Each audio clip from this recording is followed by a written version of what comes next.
Muy buenos días. Llegamos al miércoles y la lectura es la de Apocalipsis capítulo 3, versículo 3. La iglesia en Sardis, a la que el Señor le dice: acuérdate pues de lo que has recibido y oído y guárdalo y arrepiéntete. Pues si no velas, vendré sobre ti como ladrón y no sabrás a qué hora vendré sobre ti. En nuestro comentario decimos que el peligro de las consecuencias del fingimiento y la hipocresía era algo muy real para esta iglesia. Pero la mejor cura para este mal es vivir a la luz de la segunda venida de Cristo, ya que Él no se deja engañar por nuestro fingimiento. Muchas veces, al pensar en la realidad de la promesa del Señor, vengo pronto, voy a preparar lugar para vosotros, vendré otra vez y os tomaré a mí mismo, pienso que es un incentivo para la santidad. Es lo que el apóstol Juan dice claramente en su primera carta.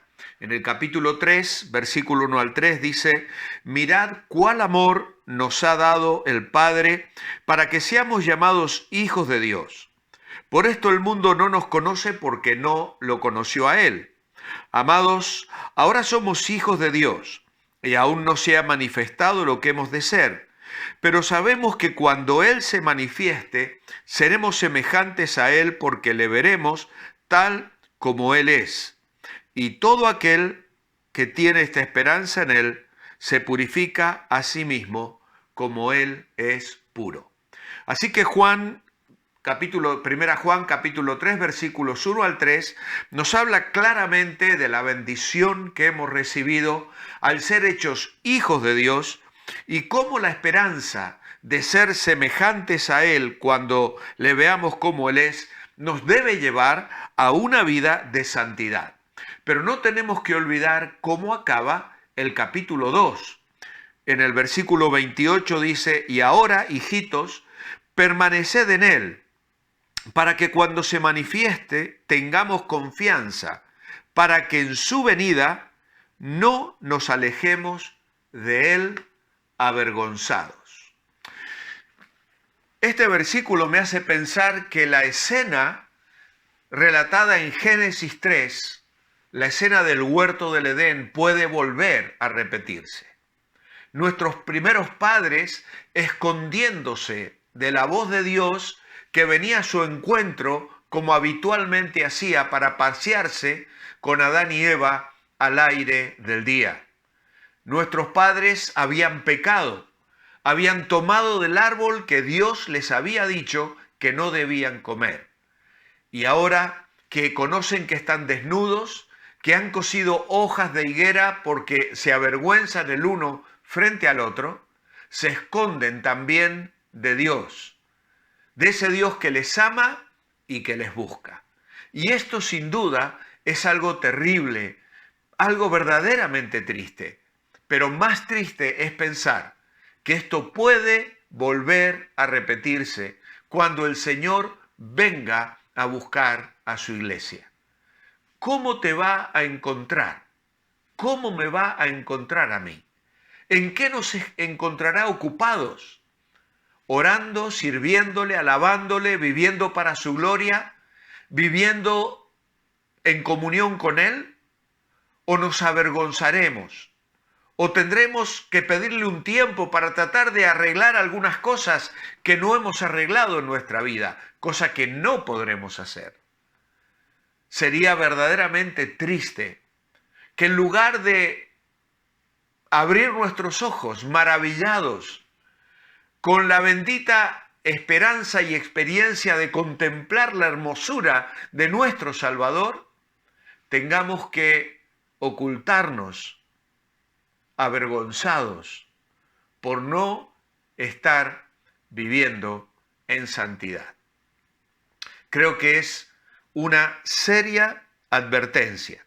Ahora bien, aquí el Señor les hace una advertencia muy especial a la iglesia.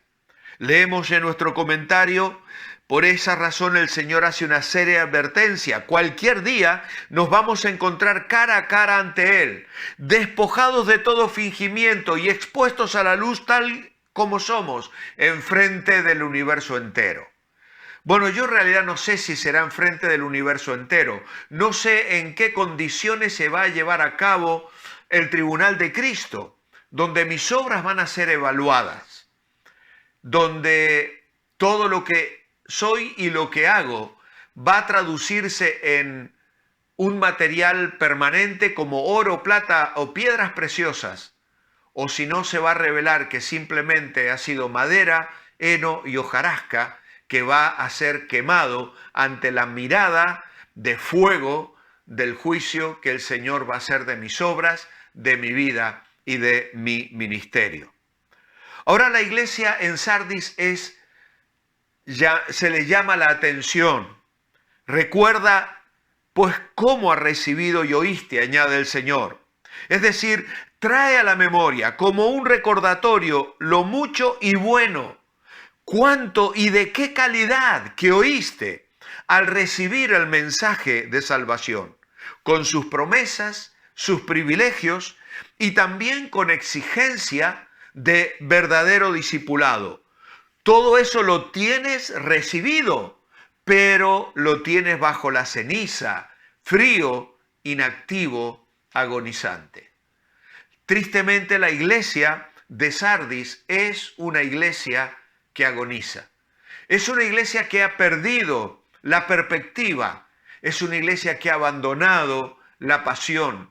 Es una iglesia que vive de las glorias pasadas sin reconocer la realidad de que ahora simplemente tiene mucha fama, pero a los ojos de la gente, no delante de Dios.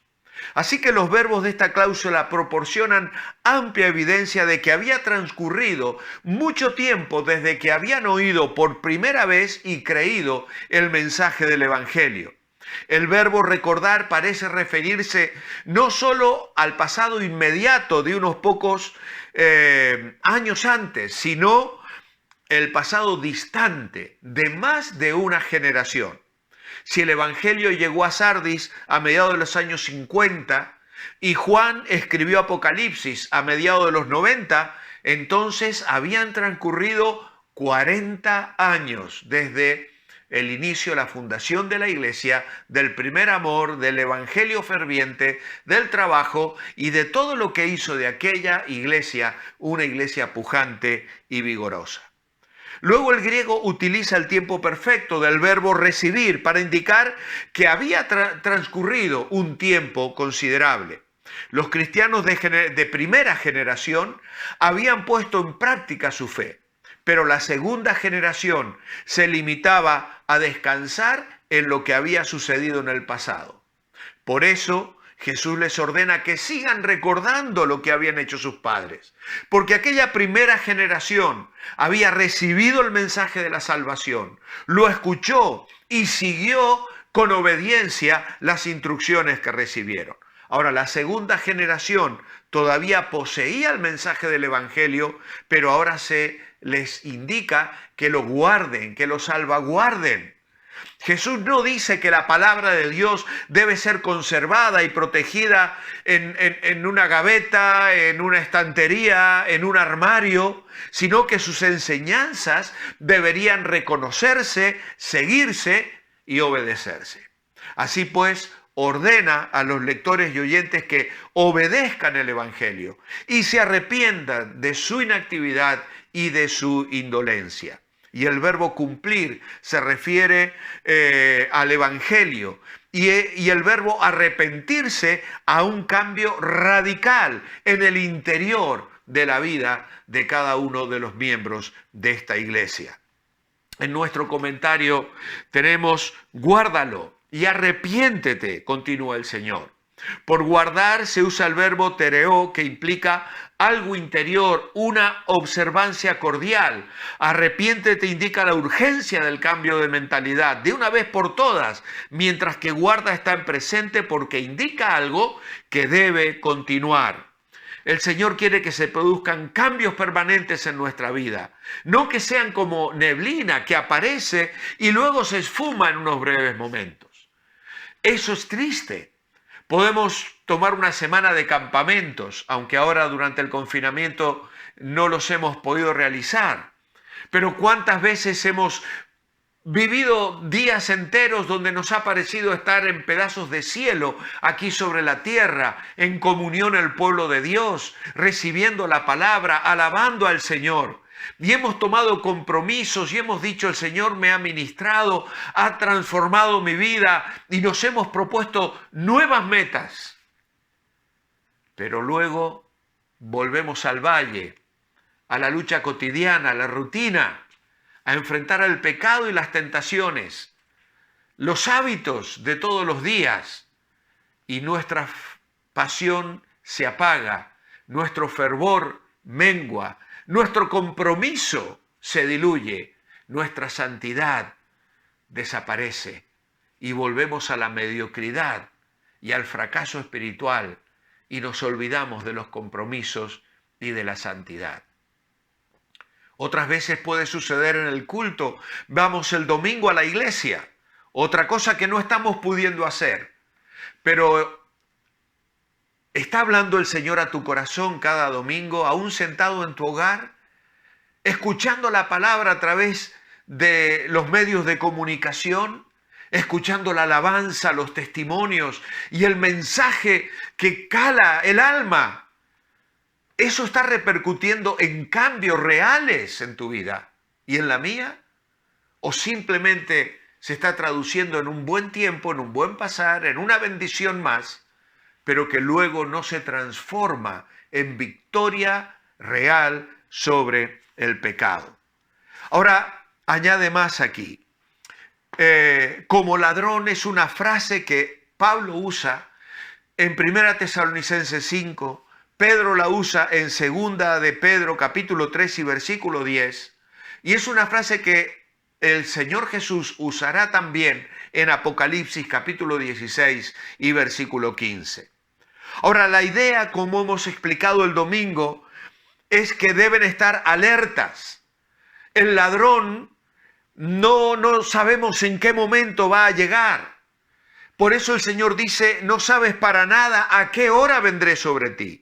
Y es una advertencia directa, porque no escucharla conduce en forma inevitable a un juicio venidero. Pero ojo, esto está no orientado a la segunda venida de Cristo,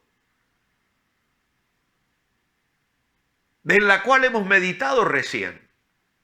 Porque claro, hablar del Señor como ladrón en la noche nos lleva a pensar realmente en la venida de Cristo.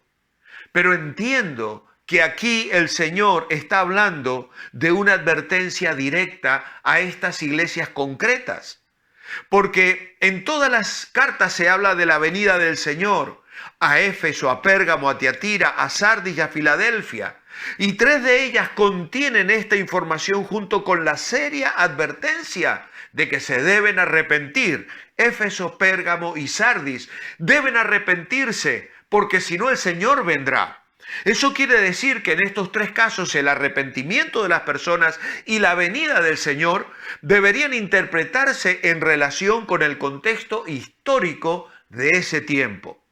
Es decir, en ese momento concreto era inminente e inesperada la venida de Jesús, que viene como ladrón, no para su segunda venida, sino para una disciplina y un castigo inmediato.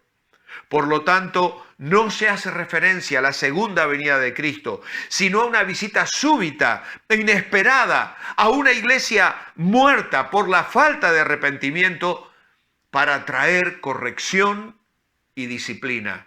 Y la advertencia es, de parte del Señor, en borrar el testimonio, en quitar el candelero de su lugar. Así que realmente esto es algo dramático, ante lo cual cada uno de nosotros debe reflexionar. ¿Podrá el Señor venir a nuestro encuentro, no en su segunda venida, sino tener que intervenir como ladrón en la noche, sorpresivamente. ¿Por qué? Porque no está dispuesto a soportar más nuestra hipocresía, nuestro pecado, nuestra falsedad. El que vivamos de la fama, del qué dirán, de lo aparente, pero no haya verdadera fidelidad al Señor. Mi oración escrita esta mañana es: amado Padre, si vinieras hoy a mi encuentro, ¿me sorprenderías como lo haría un ladrón? Reconozco que no siempre estoy consciente de tu venida. Quiero serte fiel, que me encuentres en santidad y comunión, en servicio fiel, con mi candelero resplandeciendo para gloria de Dios y bendición de muchos. En tu nombre, amén. Que el Señor nos bendiga hoy.